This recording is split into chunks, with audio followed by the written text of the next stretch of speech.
Damos inicio entonces al simposio Xavier, este primer Congreso Interamericano de Prevención Cardiovascular CIAT, con sede en Pichincha. Le da 56 jornadas internacionales de cardiología con el eslogan Educando para Prevenir.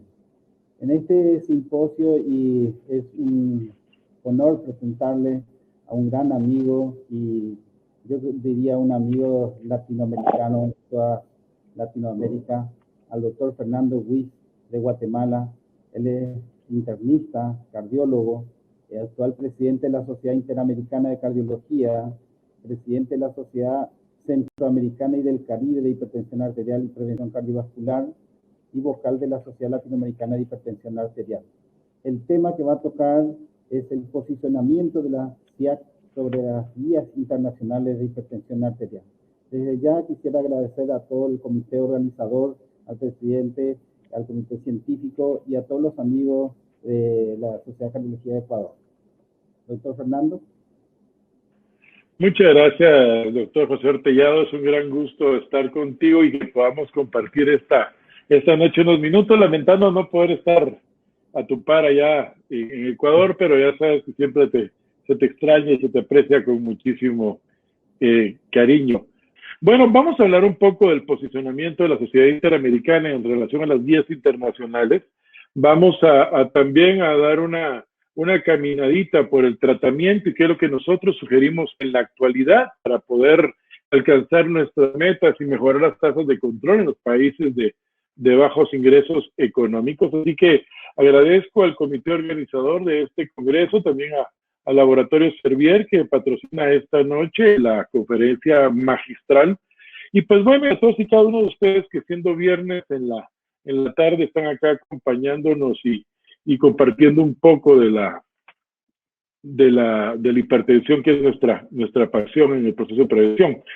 Entonces nos dijimos que nos da un poco de importancia el manejo farmacológico, sobre todo la terapia de combinación fija. Yo creo que este es el mensaje que las guías han querido dejar en los últimos 3 años muy claramente, pero aún estamos viendo un gran porcentaje de pacientes en monoterapia y con riesgo alto, muy alto de cardiovascular, y probablemente es aquí donde vamos a centrar mucho de nuestro mensaje el día de hoy. Hace más o menos unos 7 u 8 meses me invitó el doctor Saiz a escribir este editorial. Había un grupo de médicos que estaban analizando las guías americanas y habían decidido escribir esta publicación, ellos buscando las ventajas, las desventajas y tratando de avalar en esta parte del continente la utilización de las guías del American Heart, del American College. Y pues bueno, me tocó ser uno de los revisores de la publicación. Yo trabajo con Therapy Cardiovascular Medicine, revisando sus artículos hace algún tiempo. Y cuando después de que revisamos el artículo, pues no lo querían aceptar.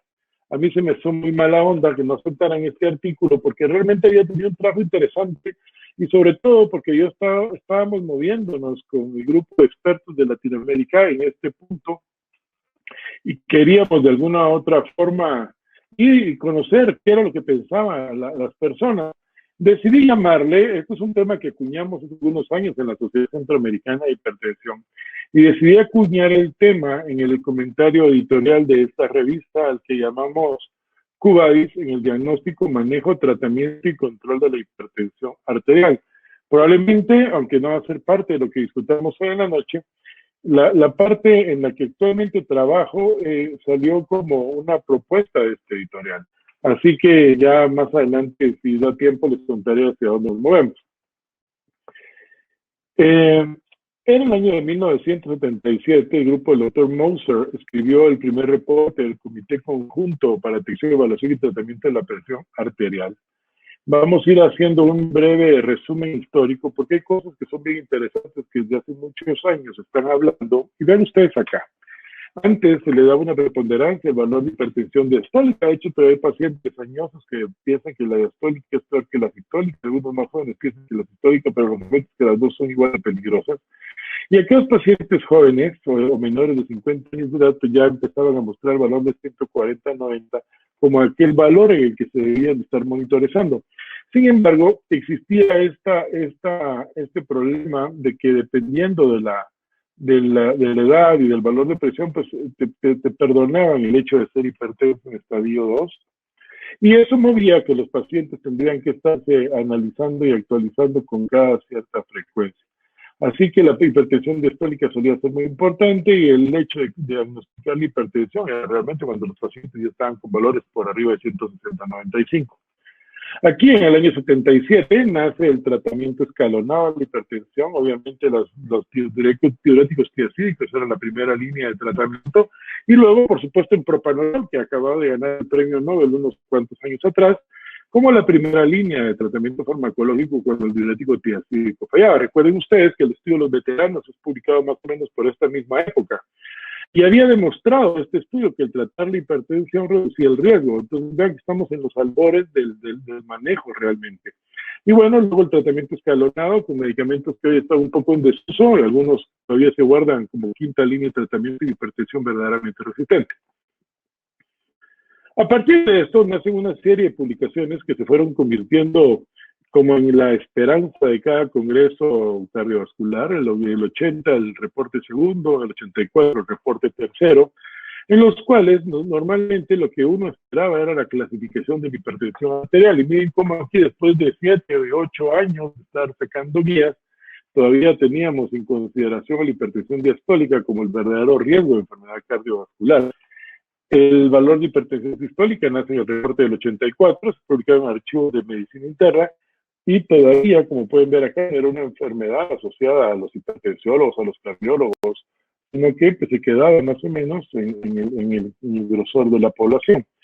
La hipertensión sistólica se tomaba en consideración solo cuando la hipertensión diastólica estaba por debajo de 90, y entonces ahí adquiría algún valor, y miren el valor borderline hasta 159 milímetros de mercurio.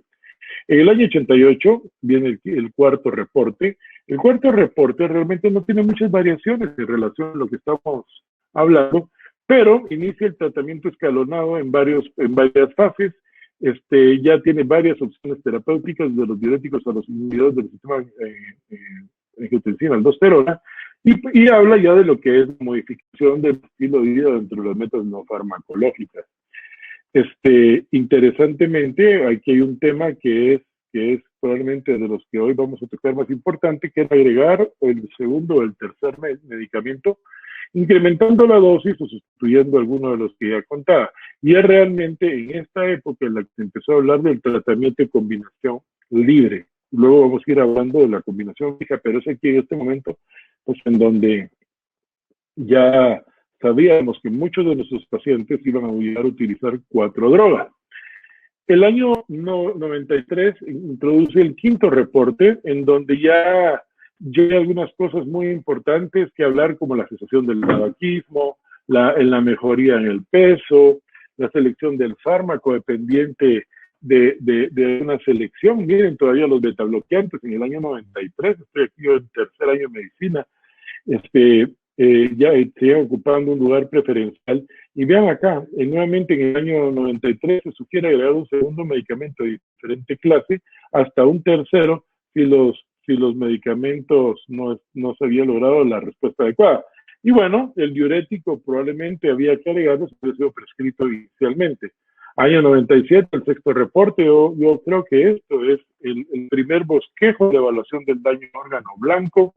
Aquí se habla de la hipertrofia ventricular izquierda, de la necesidad de revascularización, de la presencia de nefropatía, y empiezan a aparecer, porque ya el estudio Framingham ha logrado alcanzar alguna privilegio dentro de la literatura médica, empiezan a aparecer los factores de riesgo cardiovascular, y si se dan cuenta ya hay una estandarización en el valor de ambas presiones, ya no es solo la diastólica, la sistólica ha cobrado un lugar, y bueno, dependiendo del valor, habría que confirmar el diagnóstico. Existen 3 grupos de riesgo, el grupo A, el grupo B y el grupo C. Y el grupo A pues no tiene factores de riesgo, el grupo C ya tiene daño al órgano blanco, y se sugiere en este esquema muy rudimentario desde la modificación de estilo de vida hasta la terapia farmacológica. Terapia farmacológica que incluye por primera vez en primera línea de tratamiento los IECAS en ciertos escenarios clínicos, y pareciera ser que aquí empieza una de las historias más interesantes de la medicina, que no es qué medicamento vamos a prescribir, sino qué medicamento se va a poner de moda. Y a partir de eso existe una lucha entre muchos medicamentos. Yo recuerdo que uno era invitado en el pasado a hablar de los pros y los contras, y a favor de los IECAS, y a favor de los ARA2, y en contra de unos y contra de otros, para que en la actualidad lleguemos a la conclusión de que realmente no existe diferencia en su utilización. Pero pasamos 20 años discutiendo. Hace unos días me invitaron al Congreso panameño a hacerle en contra, y yo, a ver, ¿por qué voy a hacer en contra de algo que realmente estoy a favor si ahora tenemos mucha literatura que avala que lo que ustedes inician es bueno? En el año 2017, voy a quitar aquel otro reporte feo que perdimos el tiempo leyendo, en el año 2017 las guías americanas, a raíz de la publicación del estudio Spring, sacan esta clasificación. Los normales eran los menores de 120-80, todos los demás estábamos enfermos, y estábamos tan enfermos que el delta de cambio implicó aproximadamente un 14% de la población americana. Al día siguiente eran hipertensos muchos pacientes que no lo habían sido, simplemente porque ya tenían elevación de la presión arterial, y aunque se sugería la modificación del estilo de vida, probablemente eso a la larga no era lo que importaba, sino que lo que importaba era el riesgo cardiovascular del paciente, y aquí se quedaron afuera en el estudio Spring los diabéticos y los que habían tenido evento cerebrovascular. La Sociedad Europea de Hipertensión mantiene su clasificación después de otras publicaciones, y bueno, esto era mucho más digerible y mucho más del mundo real. Y recuerden que estas son guías basadas en grandes conglomerados continentales y no únicamente las guías de un solo país. El delta, entonces, para redefinir hipertensión, impactó un cambio de 31 millones de estadounidenses. Eso fue lo que al día siguiente del estudio Spring de las guías aparecieron hipertensos. Ahora bien, ¿qué población de Estados Unidos, 270 millones de personas, qué población de Estados Unidos tenía los criterios de inclusión de los Spring? Únicamente el 7% aproximadamente, lo que implicaba que no toda la población podía ser sometida a esta clasificación. Y entonces se acordarán algunas de las personas que están en este congreso el día de hoy, Carlos, Daniel, Patricio, que cuando empezamos a escribir el posicionamiento de la SIAC, habíamos decidido que tener revisores europeos. Invitamos a Gianfranco Parati para que fuera uno de los revisores, y bueno, se tardó todas las semanas que quiso revisar nuestro papel, y resulta que el día que lo devuelve sale esta publicación, y van a entender por qué viene mi comentario sarcástico en este momento. Él, junto con George Bakris, había hecho esta comparación de las guías de hipertensión arterial. Ese mismo año, en noviembre de ese año anterior, el 2018, yo estoy en el comité científico de la American Heart Association hace varios años, y me encargo con otros 8 compañeros de lo que es hipertensión, el American Heart, y decidimos hacer una mesa redonda incluyendo a todos firmantes de guías. Invitamos a Patricio López Jaramillo, a Tony Coca, a George Bakris, invitamos en ese momento también a Ernesto Schifrin, para darle un pincelazo a las guías más importantes y ver las diferencias y las similitudes. Supongo que esta nace de George Bakris, porque él fue uno de los que concluyeron ese día. Y aquí están las similitudes. Las similitudes no tienen nada que ver con la manera en la que se toma la presión, cómo se toma el tratamiento, si es mejor una polipíldora o no es una polipíldora, genera los betabloqueadores de plano o no, y el telemonitoreo. Las diferencias eran abismales, o sea, no había una correlación entre los que los americanos querían y los europeos querían. Pero la conclusión era que la diferencia era tan sutil que, bueno, recuerdo un editorial que escribe el mismo George, donde pone ahí que lo más probable es que retomar la clasificación de 140-90 sea lo más ortodoxo del momento. Finalmente las guías prevalecen. Pedro Ordúñez entonces publica esto en la revista Journal Hypertension, y esta es una publicación bien interesante porque fue muy crítico a la hora de analizar las barreras del por qué en Latinoamérica y el Caribe no deben haber más hipertensos. Y entonces, luego de analizar ambas guías, llega a conclusiones y recomendaciones bien importantes, pero en donde el impacto que lleva a esas soluciones es bien interesante, y es que en un país de bajos ingresos económicos o en un continente de bajos ingresos económicos, más individuos van a necesitar medicamentos para bajar la presión arterial, y más van a necesitar mejorar la medicación, lo que hace que los pacientes no tengan acceso a más tratamientos farmacológicos. Y cuando la meta es la de un paciente que se encuentra normal, porque ustedes recordarán que en el estudio Spring no hubieron grandes cambios en la mortalidad tal cual se quiso vender, porque eran pacientes de bajo riesgo. y los pacientes añosos habían tenido más complicaciones. Así que, bueno, el considerar la terapia de combinación física podría ser que cuando tú tienes más hipertenso sea una probabilidad terapéutica. Y es aquí donde mis últimas diapositivas van a llevar a las conclusiones. Publicado ya un par de meses atrás, el grupo de Aleta Schutter, donde nuestro querido amigo Agustín Ramírez participó, el presidente del ASH, saca las nuevas guías de la International Society, haciendo una clasificación de la hipertensión arterial mucho más amigable que las anteriores, con sugerencias esenciales y óptimas en el manejo de la hipertensión arterial. Esencial la manera en la que tú vas a tener a evaluar al individuo, ¿no? Y existe una manera internacional estandarizada para que puedas valorar la presión en casa del consultorio. Y óptimo, todos aquellos eventos que debes de realizar desde la evaluación inicial hasta el seguimiento para poder validar lo que tú estás haciendo. Y en estas consideraciones óptimas, los dispositivos, el tamaño de los manguitos, el protocolo que utilizas y la interpretación de los resultados son bien importantes. Hace unos días platicaba con una paciente sobre qué pasa cuando uno es diagnosticado hipertenso y ya de bata blanca y realmente no lo era, pero pues se va a llevar tomando pastillas el resto de su vida, porque es muy fácil dejarlas, pero muy difícil retirar los tratamientos. Y entonces probablemente esto es uno de los errores más grandes que hemos visto en la actualidad. La otra contribución interesante es esta tabla del riesgo simplificado, en donde, si ustedes recuerdan, el de la europea, ya básicamente va a ser 2 grados del riesgo bajo, moderado o alto, porque el muy alto riesgo realmente pues ya no cambia en pronóstico del riesgo alto, y esta tabla mucho más condensada hacía que las cosas fueran mucho más fáciles y las hacía óptimas. Así que bueno, esto es algo que en la actualidad hay que ir aprendiendo y las guías internacionales de hipertensión han hecho este cambio.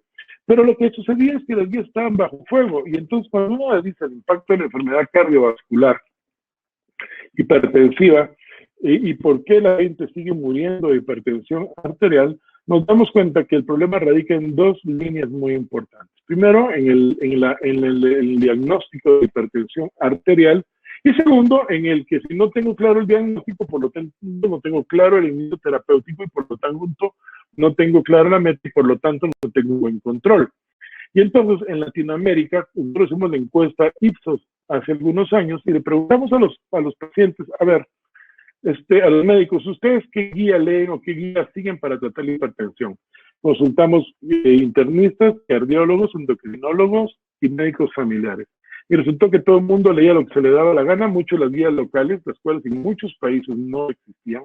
Algunos decían que leían más el American Heart College, pero ponían la clasificación de la europea en la encuesta. Y con eso llegamos a la conclusión de que no había un solo idioma. Cada quien estaba definiendo la hipertensión como realmente se le daba la gana. Y entonces vamos al editorial. Uno de los análisis de los que evaluaban era que, bueno, era muy importante en esta última guía americana la evaluación del riesgo cardiovascular absoluto y que de eso probablemente iba a depender el estadio de hipertensión y el inicio del tratamiento farmacológico. Y el otro es que en la prevención secundaria sí se podía iniciar cuando estaba por arriba de 140-90, lo cual era un poco de entredicho, porque acuérdense que el estudio Sprint no había, aunque esto no fue todo Sprint, era muy Sprint Light, no había considerado este grupo de pacientes. Entonces, después de analizar estos 5 o 6 puntos que ellos estaban considerando, decía esta conclusión. Y entonces yo les decía que el problema es que se necesitaba mucha data clínica para poder validar muchas de las cosas. ¿Por qué? Porque las guías estaban basadas mucho en opinión del experto y no en los grandes metaanálisis. En segundo lugar, es que las metas no eran claras, mientras que unos estaban normales, los otros ya estaban hipertensos, y entonces aquí va a haber una confusión en que uno no sabía hacia dónde iba el tratamiento farmacológico. Y la otra es la implementación de las guías. A ver, si no, alguien me preguntó hace unas noches, ¿usted habla europeo o habla americano? Vean la pregunta tan torcida. A ver, les digo, yo hablo latinoamericano porque yo tuve la oportunidad de participar en las últimas 2 guías y creo que son las que debemos de seguir y así nos movemos. Este debate llevó a Ana Domicea, cuando era presidenta de la Sociedad Europea de Hipertensión, a hacer lo impensable, hablar con todas las sociedades con las que se podía hablar, y entonces buscó investigadores que representaban a Canadá, a Latinoamérica, a la International y a la Europea, para poder tener una opinión y sobre todo para poder escribirnos guías que tuvieran una práctica real diaria y pudieran ser transmitidas a la población. En este momento la Sociedad Centroamericana de Hipertensión, la Sociedad Europea de Hipertensión y la Sociedad Latinoamericana de Hipertensión se unen para tener un trabajo en conjunto, lo cual empieza a convertirse, si no en una gran guía, sino en una gran línea de pensamiento global. Y estamos dejando por fuera de Estados Unidos en este momento. Actualmente, el 23 de junio, iniciamos a través de la World Heart Federation, 25 personas a escribir lo que hemos llamado el Roadmap de Hipertensión Arterial. Y aunque insistimos mucho que no es una guía, sino solo es un roadmap, es la primera vez que probablemente tengamos el alcance mundial que necesitemos. Tenemos representantes básicamente de todos los continentes. Así que, publicados en 2017, están las guías latinoamericanas de hipertensión arterial y sus comorbilidades, en donde nosotros en Latinoamérica, nuevamente, clasificamos la hipertensión arterial. Acuérdense que ya pasó el 2016, nos estamos poniendo de acuerdo, y esta es la clasificación para Latinoamérica, no es la del American College. Y siempre nos preguntan, a ver, y es que sí existen las guías latinoamericanas, lo cual es como una flechazo al corazón cuando hemos pasado meses reuniéndonos para esto. Incluso esperamos la realización del estudio Sprint, lo cual nos llevó a conclusiones de como, híjole, no nos va a servir de nada el Sprint, por eso es que esta es la guía que ustedes ven. En el año 2019, entonces retomamos el tema, el consenso latinoamericano para el manejo de hipertensión arterial y pacientes con diabetes y síndrome metabólico, recalcando la importancia de mantener una misma guía para toda Latinoamérica. Así que durante los siguientes 2017 y 2019, nuestra conclusión fue básicamente la misma. Ahora, ¿qué fue lo que hicimos en la Sociedad Interamericana de Cardiología? Recuerden ustedes que la SIAC es una sociedad de 27 sociedades, es una sociedad de 17 consejos científicos, es una sociedad de 40,000 miembros repartidos por Latinoamérica, Caribe, Caribe inglés y Norteamérica, Canadá y Estados Unidos, y con una sociedad de escala española que es una sociedad afiliada. Por lo tanto, hablar en español era muy importante, y aquí nosotros lo que hicimos fue nuevamente reunir a muchos de los expertos que habían trabajado en las guías latinoamericanas de hipertensión. Por ahí pueden ver entonces a Osiris Valdés, a Eduardo Barbosa, a Neil Pistor, a Dave Marceva, a Patricio, a Carlos Ponte, por ahí está también el doctor Vladimir Ullauri, y lo que hicimos fue hacer un análisis. Y aquí va la historia entonces. Cuando yo presento esto, y a Franco Parati, que es uno de los revisores de la europea, pues el trabajo se para. ¿Por qué se paró el trabajo? Porque Franco se dio cuenta que nosotros habíamos sido más extensos, mucho más extensos de lo que él y George Bactrius había sido. Probablemente él quiso publicar primero. Yo no es que esté hablando mal de Gianfranco, es un gran amigo en la vida y lo quiero muchísimo, pero bueno, esto atrasó como 4 o 5 meses esta publicación. Pero van a ver hacia dónde caminó. Analizamos entonces las LASH, las del College y las de la europea y las canadienses. Vimos cuántos miembros del Task Force las correspondían. Nosotros éramos 70 miembros en el Task Force que habíamos estado trabajando en las guías latinoamericanas. 34, sí, aquí todos hacen hipertensión. Aquí de los 34, solamente 12 hacían hipertensión. Aquí de los 25 hacían hipertensión, y esto era un panel multidisciplinario. Analizamos todas las clasificaciones, las referencias que utilizaron, cuál había sido la idea de iniciar el tratamiento farmacológico y con qué referencia bibliográfica ellos habían hecho esta sugerencia, los métodos diagnósticos, los métodos de estratificación de riesgo. Analizamos por qué mejorar la dieta o por qué iniciar tratamiento farmacológico de una vez. Esto, señores, fue una tarea maratónica. Y cuando vino a la última revisión, habían salido publicadas las guías de la International Society y el paper estaba obsoleto. Les presento esta tabla. Esta tabla se quedó como una pendiente de publicación porque ya el documento era muy extenso, así que está en uno de los apéndices.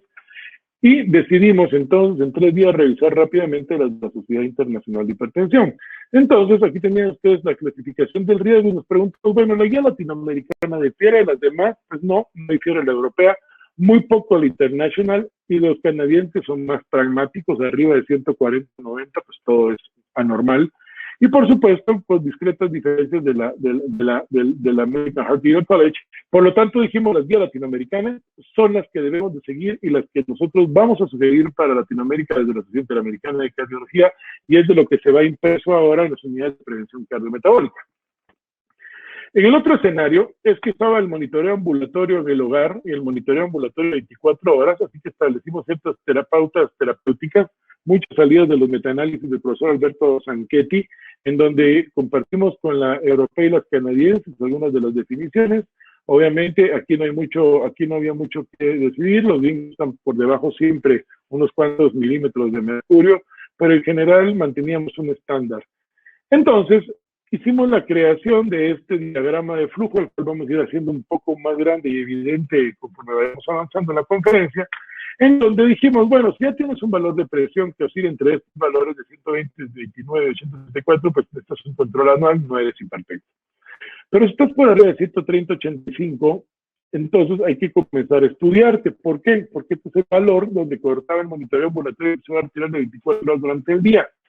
Y entonces, en cualquiera de ambos escenarios, aquí tiene la estratificación de la presión arterial, lo cual empezaba a ser simplista, ya no era importante. Lo que necesitábamos saber era, en este escenario, cuál era el riesgo de los pacientes, porque eso era lo que los estaba matando, no el valor de presión arterial. Si las metas son muy sencillas, como las vamos a ver más adelante, aquí lo que nosotros necesitamos era saber cuál es el riesgo del paciente, porque dependiendo del riesgo, señores, vamos a iniciar la terapia farmacológica.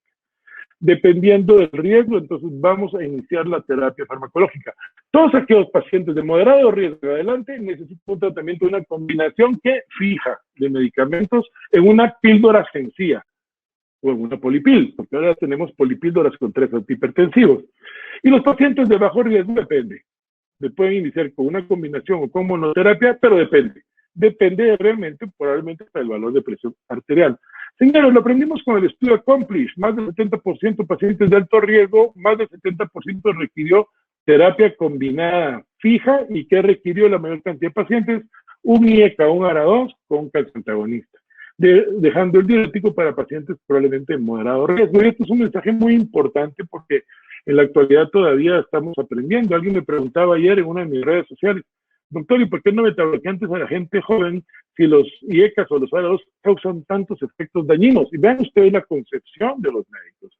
Es que si damos IECAs o ARA2 es porque están mejorando el riesgo. Pero bueno, probablemente esta llave es una de las contribuciones que yo creo más importantes en la publicación y es una de las llaves más importantes en lo que la Sociedad Interamericana de Cardiología ha dado este año. La otra es que necesitábamos conocer qué es score de riesgo, y entonces ya el FAMI no, porque subroga, ya estamos del estudio de Girona, que esto no es realidad y que hay que buscarle cuál es el factor de corrección. En Colombia, si no recuerdo mal, es de 1.8, en el resto de Latinoamérica no lo sabemos, pero la Sociedad Europea de Hipertensión tiene mucho americano viviendo y ellos sí lo tenían. Entonces, el factor de corrección étnico era de 0.9 para Norteamérica, 0.7 para Sudamérica y de 1.3 para el Caribe. Hace unos días me preguntaban, pero es que las unidades de prevención utilizaron el Interhack, claro, porque el Interhack refleja mucho lo que nosotros somos, las guías y probablemente lo que nosotros nos movamos dentro de las unidades de prevención cardiovascular en la actualidad es a buscar nuestro propio score de riesgo, y cuando tengamos toda esa data con la que nuestros participantes van a apoyar, pues probablemente digamos, este es el score SIAC para el riesgo cardiovascular, ¿verdad? Carlos, así que si me estás oyendo, el score SIAC no se oye mal. La otra contribución interesante es SIAC, que es la Sociedad de Imágenes de la Sociedad Interamericana de Cardiología, es esto el doctor Gustavo Restrepo, en donde la disfunción diastólica no tiene muchos cambios en lo que ustedes ya conocen, pero en presencia de presión sistólica de la arteria pulmonar por arriba de 35 milímetros de mercurio en ausencia de enfermedad pulmonar, establece un aumento del riesgo cardiovascular. Así que esto es muy importante porque lo vemos a diario. Disfunción diastólica tipo 1, tipo 2 y presión arriba de 35, ojo, porque ese paciente tiene más riesgo del que pensaron. Y esto es una contribución extraordinaria de la doctora Adriana Puente, en donde hablamos de la calcificación del calcio score, la cuantificación del calcio score, perdón, y entonces esto es un marcador de riesgo absoluto subclínico y nos da un factor pronóstico asociado derivado con aquellos pacientes con un pretest intermedio. O sea, creo que el paciente de bajo riesgo no es tan de bajo riesgo, puede tener un riesgo mayor, y ojo, le hago el score de calcio, y el score de calcio está más de 400, más de 200, moderado a alto, y órale, tiene mayor riesgo. Fuimos muy criticados por los editores de la revista, sin embargo nos dejaron al final el 7.1 en las sugerencias. ¿Por qué? Porque si bien es cierto que es un estudio caro, no es un estudio que sea imposible de realizar, y cuando alguien lo necesita y lo puede pagar, vale la pena. ¿Por qué? Porque el mal entendimiento del riesgo cardiovascular conlleva a mayor persistencia de eventos cardiovasculares fatales. Entonces, en este escenario ya tenemos una clasificación, un momento de inicio terapéutico, ya conocemos el riesgo del paciente, pero ¿por qué solamente tenemos 10% de tasas de control de la presión arterial en los países de bajos ingresos económicos o en Latinoamérica? Pues es porque sencillamente no nos hemos movido como se debe. Y entonces aquí donde es la importancia del manejo farmacológico y por qué la terapia de combinación fija de doble o triple es muy importante. Pacientes de moderado a muy alto riesgo, ¿por qué se benefician de esta reducción de riesgo solo con utilizar mejores medicamentos? Bueno, eso está plasmado en las similitudes que encontraron las guías.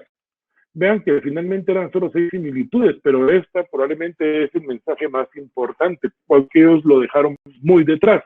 Las personas deben de tomar una píldora sencilla en combinación desde la terapia inicial. Doctores, no estamos hablando de monoterapia desde la terapia inicial, estamos diciendo una combinación de una sola píldora como terapia combinada desde una terapia inicial. ¿Y hacia dónde van estas recomendaciones? Que debemos iniciar 2 medicamentos de primera línea en combinación fija y sin ni modo no hay presencia separada para pacientes en estadios de hipertensión arterial en promedio o más. Y esta iniciación de la terapia debe alcanzar valores razonables y con goles que sean razonables.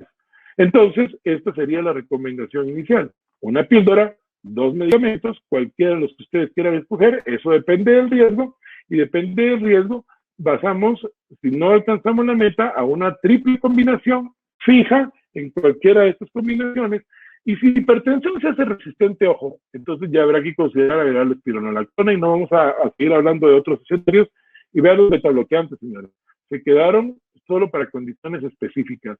Y esto es muy importante porque la pregunta obligada de los amantes de los betabloqueantes es si siguen siendo primera línea. No, señores, no son primera línea, no se puede utilizar de primera línea, excepto en condiciones clínicas que lo requieran. Dijimos que el International Society había hecho recomendaciones esenciales y óptimas. Esenciales que usen lo que uses, que baje esa presión. Es lo que tienes, es esto, pues utilízalo. Pero lo óptimo es estandarizar el tratamiento de una combinación a baja dosis hasta una combinación a full dosis, llegando hasta la triple combinación. Y vean que ninguna guía ha recomendado nada diferente. ¿Por qué? Porque la gran mayoría de pacientes realmente lo que necesitan a tomar son de 2.5 hasta 4 fármacos para controlar la presión arterial. Y no es lo mismo dar las drogas separadas que las drogas combinadas. Pues pareciera que estamos llegando al mismo escenario, pero no es lo mismo. Hay mucha más descenso en la presión arterial cuando utilizas las terapias de combinación fija que las libres. Y entonces, a favor de la combinación doble, tenemos muchos estudios que la avalan. Y vean ustedes que aunque nuestros sistemas de seguridad social en Latinoamérica están tan malos que siguen comprando monoterapias, ¿cómo reducirían los gastos de eventos secundarios si entendieran la importancia de las combinaciones dobles? Esto es algo en lo que nosotros tenemos que pelear. Estudio Hope 3, por aquí patrocinaron grandes amigos nuestros, Dorines Molina, Fernando Lanas, Patricio López Jaramillo, Arba Bersum, Rafa Díaz. Y entonces, aquí lo interesante, esto es terapia combinada, vamos a solo ejemplificar. Pause esto porque es el más reciente, pues hay muchos más lejos, pero esto es bueno. Mortalidad por cualquier causa, infarto, pues pareciera ser que hasta muy tardíamente nosotros lográbamos alguna reducción no significativa. Sin embargo, la reducción de eventos cerebrovascular, infarto o miocardio y necesidad de revascularización obtienen ventaja estadística desde el inicio del tratamiento con la separación de las curvas. Esto viene a confirmar lo que nosotros ya sabíamos, y es que la combinación fija sigue siendo un muy buen escenario. Aquí no nos vamos a poner a discutir, señores, si es mejor y casi mejor la reducción. Vamos a discutir que la combinación fija es mejor, y moviéndonos en la triple combinación, pues nos van a quedar muy pocas oportunidades de combinar triples medicamentos, que es hacia donde probablemente va nuestra charla el día de hoy. Esta es la Sociedad Latinoamericana de Hipertensión, en nuestro consenso publicado en el de diabetes, y nosotros sugerimos en aquellos pacientes de moderado a alto riesgo la combinación fija de un IECA ARA2 con un calcio antagonista, y si no, pues con un diurético. Nosotros recomendamos IECA ARA2, calcio antagonista como primera línea de tratamiento. Y si en cualquier nivel de riesgo cardiovascular hacemos básicamente la misma consideración. Así que no podemos estar lejos de lo que todas las guías dicen, y la guía latinoamericana de hipertensión va en ese sentido. ¿Por qué va en ese sentido? Porque cuando ustedes analizan el primer fallo de los pacientes, se lo decía hace unos días a un paciente del consultorio, 200, 110 de presión, y me decía, doctor, pero ¿por qué pasa esto? Digo, porque es sencillo, usted no se toma la medicina. Entonces, la falta de adherencia, aquí tienen tres grupos: el grupo de moderada baja, y este rojo; el grupo con una alta que luego baja, y el grupo que se mantiene en alta. Y vean ustedes, los pacientes que toman la terapia de combinación fija se mantienen mucho más tiempo adheridos al tratamiento, porque no se aburren de estar tomando todo el pastillero. Y aquellos pacientes de la combinación libre, aunque inicialmente logran mantener una adherencia, luego la adherencia cae a ser muy similar a la que se vio en la monoterapia o en aquellos pacientes que hicieron la baja adherencia por la combinación libre. ¿Cuáles son los mejores antihipertensivos que podríamos recomendar o estrategias? Pues aquí ustedes ya conocen de la Sociedad Europea. Estos son medicamentos que se pueden en verde, en las líneas contiguas, combinarla. En la línea verde discontinua, pues si no hay de otra, hay que combinarla, y la roja es la que nunca vamos a combinar. Y aquí tenemos algunos estudios, por ejemplo, perindoprina, amlodipina, Progress. Vean ustedes en la comboterapia la reducción de stroke con enfermedad arterial coronaria, muerte cardiovascular y todo es estadísticamente muy importante. Pero si se compara, por ejemplo, con el estudio Accomplish, benazeprina, amlodipina, se tienen exactamente los mismos resultados. En el escenario hay muy pocos estudios. Yo me recuerdo solo de uno de olmesartán con hidroclorotiazida que se comparó. La gran mayoría de los estudios en este tipo de combinaciones IECA con un diurético básicamente vienen a los IECAs, no a los ARA2, pero hemos pensado, y eso es muy off-label, que las combinaciones a largo plazo, bueno, tienen la misma tendencia de línea en la reducción. ¿Qué pasa en la combinación fija, ya sea con hidroxiapatita o con amlodipina? Pues pareciera que tienen los mismos escenarios de reducción de presión arterial y monitoreo ambulatorio de presión arterial de 24 horas. Sin embargo, cuando estos se ajustan al valor de presión arterial, empiezan a haber algunas diferencias, y eso depende del valor de presión arterial y del valor de la presentación. Sin embargo, a favor de los calcioantagonistas, pareciera ser que es más a favor de los diuréticos. Por lo tanto, parece que la combinación inicial debería ser el IECA o el ARA2 con el calcioantagonista, y moverse más adelante a la necesidad del diurético. ¿Por qué esto es importante? Porque hemos pasado escenarios de vida y actualmente sabemos que estamos parados en la era de las triples combinaciones, de las polipíldoras, publicadas unos días atrás del TIP3, la aspirina, ya sabemos que PESNEL para la prevención primaria, pero siempre es una polipíldora, porque cuando se unió con los antihipertensivos, nosotros las reducciones fueron muy buenas. Y entonces, aquí nuevamente la sugerencia: en triple combinación, ha caído en calcianista y diurético. Y en la combinación dual o diurético, pero simplemente el calciantagonista siempre de primera opción. ¿Qué es lo que pasa? Aquí en las líneas grises ustedes tienen los pacientes con monoterapia o con combinación que fueron pasados a la triple combinación. Vean ustedes, este es el caso de perindoprina, amlodipina, indapamida. Aquí pacientes solamente con una monoterapia, se cambia la terapia y 3 meses después la reducción de los valores de presión arterial es consistente tanto en sistólica como en diastólica. Desde la monoterapia hasta la combinación fija, la triple terapia vino a lograr reducciones de presión arterial aproximadamente 20 milímetros de mercurio promedio para la sistólica y de 10 para la diastólica. Estos cambios se mantuvieron en diferentes dosis de la terapia dual en los diferentes grados de hipertensión arterial, lo cual se hizo sostenible. Esto porque la necesidad del escalonamiento del tratamiento es muy necesario. Estudio PAIN, pacientes en diferentes severidades de hipertensión arterial que pasaron de la mono o doble terapia a la triple terapia, con reducciones de presión arterial mucho más significativas, y aquellos que estaban previamente no controlados por la combinación, en este caso de perindoprina y amlodipina, en terapia combinada logró reducciones de presión arterial que al no alcanzar las metas se convirtieron en reducciones mucho más importantes en la triple combinación, manteniendo estos cambios en la línea basal durante los siguientes meses y horas en parámetros completamente adecuados. Y entonces, ¿qué aprendimos también? Los efectos pleiotrópicos de los IECA, probablemente en combinación con indapamida, porque siempre es mejor diurético utilizar indapamida cortaliando ese efecto que hidroclorotiazida. También se logra reducciones después de la tercera visita en los valores de glucosa, de colesterol total, LDL y de triglicéridos. Esta eficacia, entonces, en el estudio PETRA es comparable es comparable nuevamente el mismo resultado de la visita 1 a la visita 3, diferentes grados de hipertensión por debajo de 140/90, y vean usted la reducción de los valores de presión arterial de la triple combinación, nuevamente es muy importante.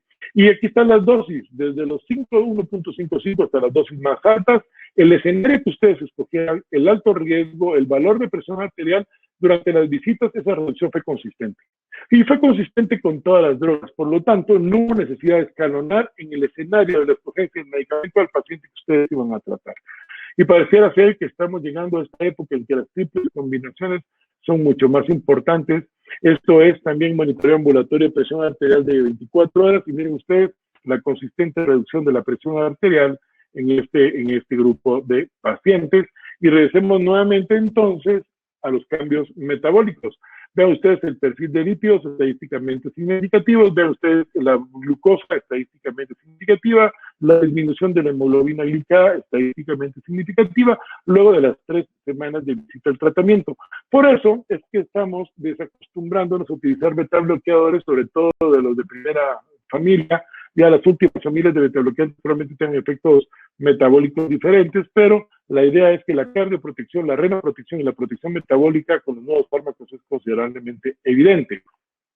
Y aquellos pacientes de alto riesgo cardiovascular, en el estudio PIANIS, con triple combinación, nuevamente de la monoterapia, se añade, o la terapia combinada, se agrega la triple combinación, y después de 3 meses o 4 meses de seguimiento, las reducciones de presión arterial nuevamente son consistentes en este escenario. Entonces, los pacientes que están en monoterapia y pasan a la triple obtienen reducciones que oscilaron entre el 70 y el 90% en diferentes escenarios cuando se pasan a la triple combinación, y nuevamente mejor control en el monitoreo ambulatorio de presión de 24 horas.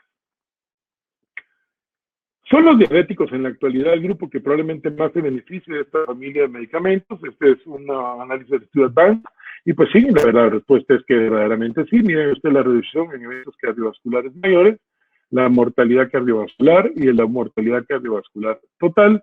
Los pacientes que utilizaron como basal, además el IECA, tuvieron mejores resultados. Por lo tanto, seguimos pensando que no son, señores, los diuréticos, los medicamentos que vamos a usar como primera línea de tratamiento farmacológico. Muy bien, vamos a ir terminando sin que no podamos dejar el mensaje social.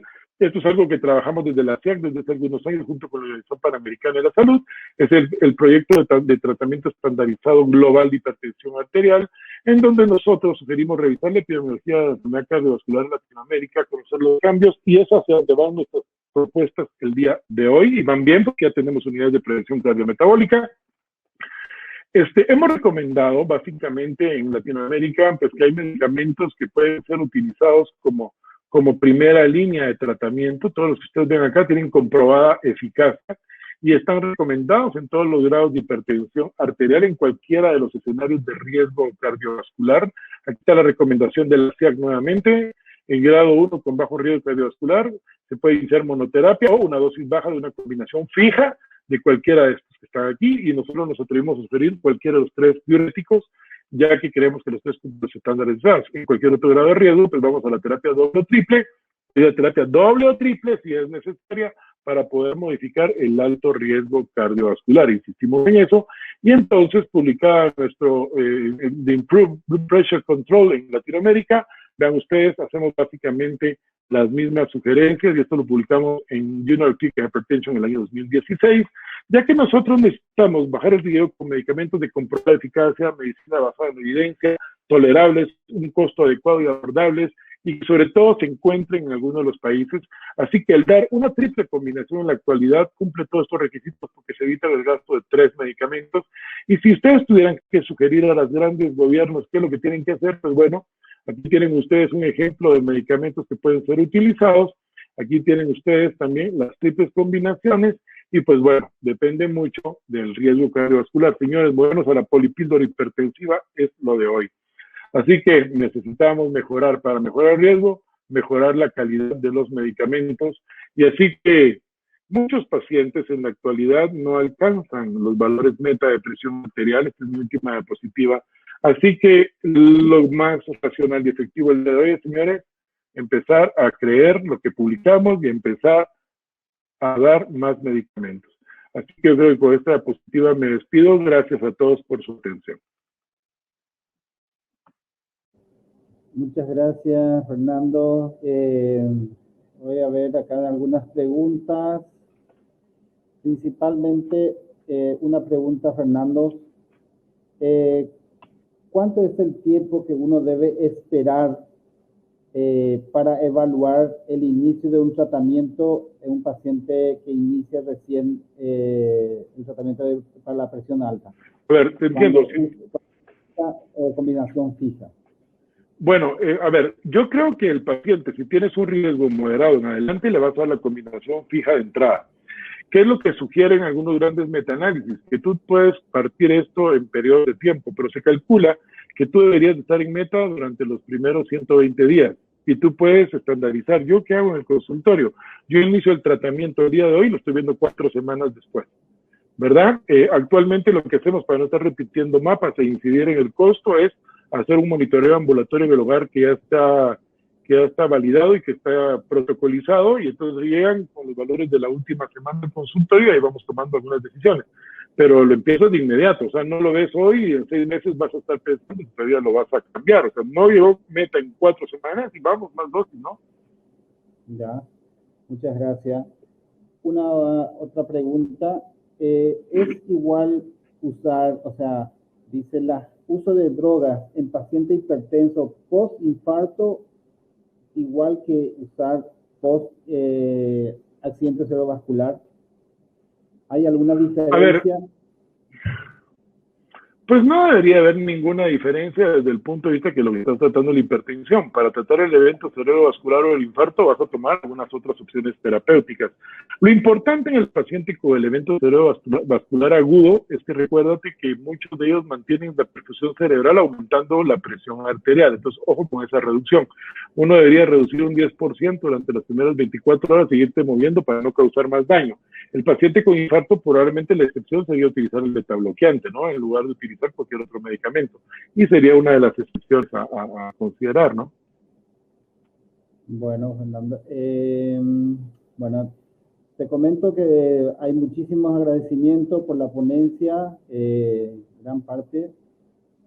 Todo depende del riesgo cardiovascular y de la tasa de filtrado glomerular para su tratamiento en el caso de los pacientes con problemas renales. Una pregunta. Bueno, mira, esa es una pregunta interesante porque aquí la decisión de qué medicamento, mira, una de las cosas que aprendimos con los ARA2, aplicada relativamente a los IECAS, es que no comparten una gran diferencia, no comparten muchos efectos de familia. Digamos, tenemos el estudio PRIME, el programa PRIME o el INT, en donde la utilización de irbesartán dio excelentes resultados para mejorar las tasas de filtración glomerular, incluso la disminución de la proteína fue evidente. Yo te diría que el decidir un enfoque terapéutico en este grupo de pacientes depende de lo que quieres lograr. Hay fármacos que tú sabes que no van a mejorar la función renal, hay fármacos que tú sabes que van a mejorar la función renal, y yo te digo que el dar tratamiento para hipertensión es un arte, no una moda. Por lo tanto, debes saber cada beneficio del fármaco para poderlo indicar, y este es el mejor ejemplo, el paciente con falla renal. Otra pregunta. Para iniciar el tratamiento antihipertensivo en los afrodescendientes, de acuerdo a las guías, ¿cuál podría ser su respuesta? Extraordinaria pregunta. Fíjate que todos teníamos esta idea de que por lo que son pacientes hiperreninémicos, los pacientes de raza negra, probablemente no se iban a beneficiar de los IECAS o de los ARA2. Pero el estudio de los barberos nos enseñó lo contrario. Cuando estos señores de raza negra iban a los barberos les daban el detalle educacional, pero el farmacólogo los prescribía. Y resulta que recibieron cualquier cantidad de IECAS de ARA2, porque el farmacólogo no tenía claro esto de la hiperreninemia. Y las reducciones de la presión arterial sin complicaciones fueron muy buenas. Entonces yo te diría, después del estudio de los barberos, hay que replantearse mucho. Obviamente vas a vigilar al paciente y el comportamiento que tenga para el resultado de las metas, pero bueno, pareciera ser que eso es algo que vamos a ir dejando en el olvido, ¿no? Que el paciente negro no puede tomar calcio antagonista. Esta es una pregunta interesante también, Fernando. Si los fármacos en su presentación individual, yo interpreto, si usted da aspirina, da estatina, más un antihipertensivo, ¿es equivalente a la polipíldora o debe estar todo en una sola pastilla? Mira, qué excelente pregunta también. A ver, hay polipíldoras de polipíldoras, porque hay polipíldoras para prevención primaria y hay polipíldoras para prevención secundaria. Por ejemplo, hay una polipíldora de prevención primaria que tiene atorvastatina, perindoprina y amlodipina. Aquí en Guatemala ya existe esa combinación. Existen las polipíldoras para la prevención secundaria, que tienen en Guatemala simvastatina, aspirina y ramipril. Son dos cosas diferentes de las que estamos hablando. Publicado 2 días atrás, el estudio TIPS 3 demostró que en prevención primaria dar aspirina se quedó fuera del contexto clínico. O sea, los pacientes que van a ser tratados en prevención primaria no les vas a dar aspirina. Por lo tanto, las polipíldoras de este tipo no son para la prevención primaria. Ahora bien, una de las conclusiones del TIPS 3 interesantes es de que, de todas maneras, el hecho de recibir 2 fármacos, una estatina y un IECA, pues les dio algún beneficio. Pero en prevención secundaria no hay cuestionamiento. Dale la aspirina. En primaria, yo no daría antihipertensivos que tengan aspirina como medicamento de la polipíldora. Y una polipíldora es una cosa que tiene muchos medicamentos. O sea, una que tiene 3 antihipertensivos es una polipíldora. Ya. Bueno, muchísimas gracias, Fernando. Un gusto compartir contigo y felicitaciones a los organizadores. Quería darles que mañana iniciaríamos a las 9 de la mañana en punto. Por favor, apunten, agenden mañana día sábado. Y muy buenas noches a todos desde acá de Paraguay. Y a descansar un poco para... Buenas noches, José. Un gusto saludarte y espero verte pronto para abrazarte como te mereces. Gracias a todos. Feliz noche. Gracias a todos y buenas noches.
Solo 1 de cada 3 pacientes hipertensos tratados están controlados y otro tercio necesita más de 2 fármacos para lograr el control.